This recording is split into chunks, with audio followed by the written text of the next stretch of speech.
If you enjoyed this podcast, please consider liking, sharing, and subscribing to the channel. Sharing it with your friends and family helps spread knowledge. And when we help others grow, we grow too. Thank you so much for listening. Let's dive into the podcast. The Unexplained Night, Discovery of Strange Debris. The desert morning felt different when Mac Brazel stepped outside his ranch house in late June 1947. Something had happened during the night. The storm had passed, but scattered across his land lay pieces of something he had never seen before. Brazel walked closer to examine the strange mess. Strips of what looked like rubber stretched across the ground. Pieces of shiny material that felt like tinfoil, but acted nothing like it should. When he tried to tear the metal-like strips, they wouldn't break. When he crumpled them up, they smoothed back out on their own. Wooden sticks lay mixed in with the debris, but these weren't ordinary wood. Strange symbols marked their surfaces, symbols that looked like nothing Brazel had ever learned to read.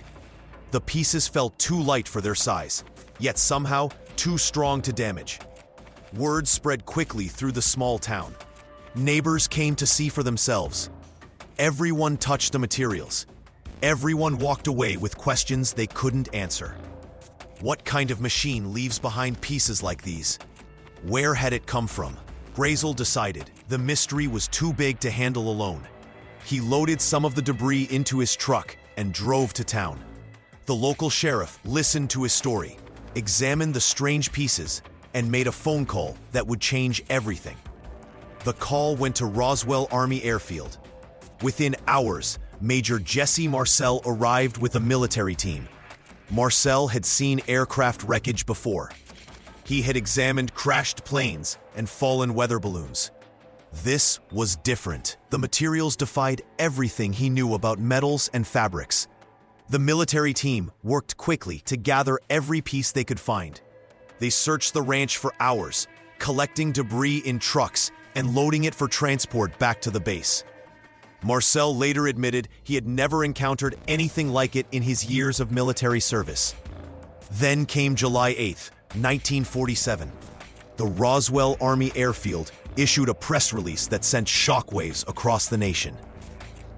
They announced they had recovered a flying disc. The words appeared in newspapers everywhere. Radio stations broadcast the news. People gathered in groups to discuss what this could mean. Had the military really found a crashed flying saucer? Were beings from another world visiting Earth? The public wanted answers, but the military suddenly grew quiet. Within hours of the first announcement, a new statement appeared. The debris, they now claimed, was simply a weather balloon. But those who had seen the materials with their own eyes knew better. The mystery had only just begun. The cover-up begins. The censored story of the flying disc. The morning after the flying disc announcement, something strange happened. The military changed their story completely. General Roger Ramey called reporters to his office in Fort Worth. He stood beside a table covered with twisted metal and rubber strips. This was not the same debris that Major Marcel had carefully transported from Roswell. The pieces looked ordinary. Weather balloon parts. Ramey explained with confidence. Marcel stood quietly in the corner during the press conference. His face told a different story than his words. Just hours earlier, he had described strange materials unlike anything he had ever seen. Now he nodded along as Ramey spoke about weather equipment. The reporters scribbled notes, confused. Yesterday's flying disc had become today's weather balloon. How could the military have made such a basic mistake? These were trained officers who knew the difference between alien spacecraft and weather gear. Something did not add up. Marcel later claimed he felt pressure to stay quiet. Other witnesses reported similar experiences. Phone calls came from Washington. Orders arrived from commanding officers. The message was clear. Stick to the weather balloon story. But people remembered what they heard first. The initial report had spread across the nation before anyone could stop it. Newspapers from New York to California had already printed the flying disc headlines.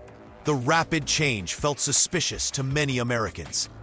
Why would the military announce a flying disc discovery and then take it back so quickly? If they were wrong about something this important, what else might they be hiding? Local residents who saw the debris field began whispering among themselves. The materials Marcel described did not match the weather balloon pieces shown at the press conference.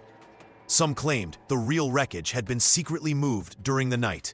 Radio stations received calls from citizens demanding answers. Letters poured into newspaper offices asking for the truth. The official explanation satisfied few people who followed the story closely. Trust began to crack between the public and the military. This was 1947, just after World War II, when most Americans still believed their government told them the truth. The Roswell incident planted seeds of doubt that would grow for decades. The weather balloon explanation raised more questions than it answered.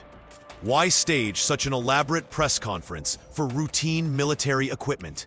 Why pressure witnesses to change their stories? Why did the debris disappear so completely? These questions would haunt Roswell for years to come. Witnesses in the shadows, claims of alien bodies and secret recoveries. Years passed after the Roswell incident, and whispers began to surface from the shadows. People who had kept quiet for decades started talking. Their stories would change everything. Glenn Dennis worked at a funeral home in Roswell. He claimed the military called him in July 1947. They wanted small coffins, child-sized coffins. When he asked why, the voice on the phone went silent. Then they hung up. Dennis said he drove to the base hospital later that day. Inside, he saw debris unlike anything he had ever seen. Strange metal pieces, materials that felt wrong in his hands. A nurse he knew pulled him aside. Her face was pale white. She told him about bodies in the back rooms. Small bodies, not human bodies. The creatures had large heads and thin arms. Their skin looked gray and smooth. She had watched doctors examine them. She had taken notes. She had seen things that would haunt her dreams. Major Jesse Marcel had handled the crashed materials in 1947. 30 years later, he broke his silence. He said the debris was not from any weather balloon. The metal was too light, too strong. It would spring back to perfect shape no matter how you bent it. Some pieces had strange symbols that looked like hieroglyphs. More witnesses came forward as the years went by. A soldier claimed he helped load alien bodies into trucks. A base photographer said he took pictures of the creatures. A military doctor whispered about performing examinations on beings from another world. They all described the same scene: recovery teams working through the night, scientists in white coats asking endless questions, officers with stern faces ordering everyone to stay quiet. Threats of prison, threats worse than prison. Some witnesses talked about Area 51.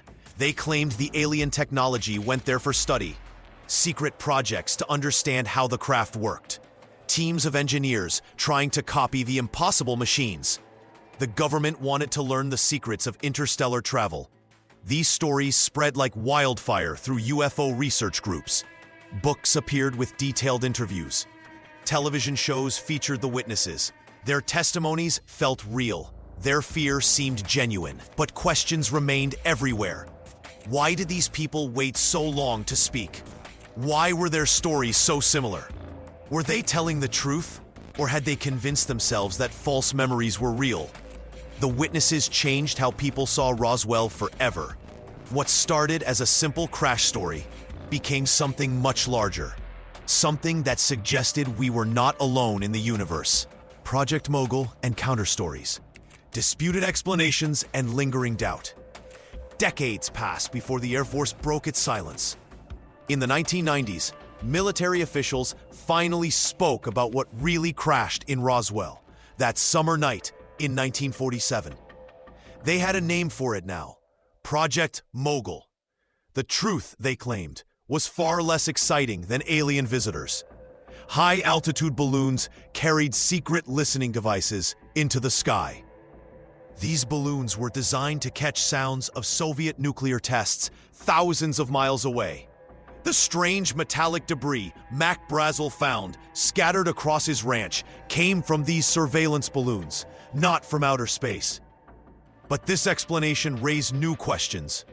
Why keep balloon crashes secret for so long? The military said they needed to protect national security during the Cold War. Soviet spies could not know about America's listening program. Government reports piled up like snow. Officials explained every detail they could remember. They showed photographs of balloon wreckage that looked remarkably similar to what witnesses described. They brought out retired scientists who had worked on the secret project. The memory of witnesses became suspect too. 50 years had passed since the crash. Human memory plays tricks, the report suggested. People mix up events from different times. Stories grow larger with each telling, yet doubt lingered in the desert air like morning mist. UFO researchers refused to accept the balloon explanation. They pointed to witness accounts that seemed too detailed to be false memories. Military personnel who had sworn to secrecy for decades whispered different stories. Some asked uncomfortable questions. If the government lied about Roswell for 50 years, what other secrets might they be hiding? The very act of keeping Project Mogul classified for so long made people wonder what else remained buried in government files. The balloon explanation felt neat and tidy. Too neat, some said. Real life rarely wraps up so cleanly. The military had destroyed most physical evidence decades earlier. Convenient, skeptics muttered. New documents appeared, but they were heavily redacted. Black ink covered crucial details. Claimed they were protecting sources and methods, but the censored pages only fed more suspicion. The government's own secrecy became its enemy. Every classified stamp and blacked-out paragraph made people wonder what information lay hidden beneath. If Project Mogul explained everything, why did some details remain secret even now? The debate shifted, but never ended. Instead of asking what crashed in Roswell, people began asking what the government might still be hiding. The official explanation satisfied some, but it created new mysteries for others to chase. The legacy of uncertainty. Roswell as the birthplace of modern UFO conspiracies. What happens when a small desert town becomes the center of the world's greatest mystery? Roswell, New Mexico, found out in ways no one could have predicted. For 30 years, the crash remained buried in memory. Then something changed. In the late 1970s, whispers began to spread. Former military officers started talking. Books appeared on dusty shelves. The story that officials had tried to forget suddenly came alive again. Major Jesse Marcel broke his silence first. The intelligence officer who had handled the strange debris admitted something shocking. What he found in that desert field was not from this world. His words sparked a wildfire that still burns today. Writers rushed to tell the story. Publishers printed book after book. Each one promised new secrets, fresh witnesses, hidden truths. The tale grew bigger with every telling. Hollywood noticed. Movies brought the mystery to millions of screens. Documentaries promised answers, but only raised more questions. Roswell itself watched in amazement as tourists began arriving. They came searching for truth, for proof, for something beyond ordinary life. The town that had once been quiet became a destination. Gift shops filled with alien dolls and flying saucer keychains. Hotels advertised their cosmic connections. Even the streetlights took the shape of alien heads. The military released more documents over the years. Each batch of papers was studied like ancient scrolls. Researchers found new details, but the big questions remained. Government officials gave new explanations. Project Mogul, they said. Weather balloons. Secret experiments.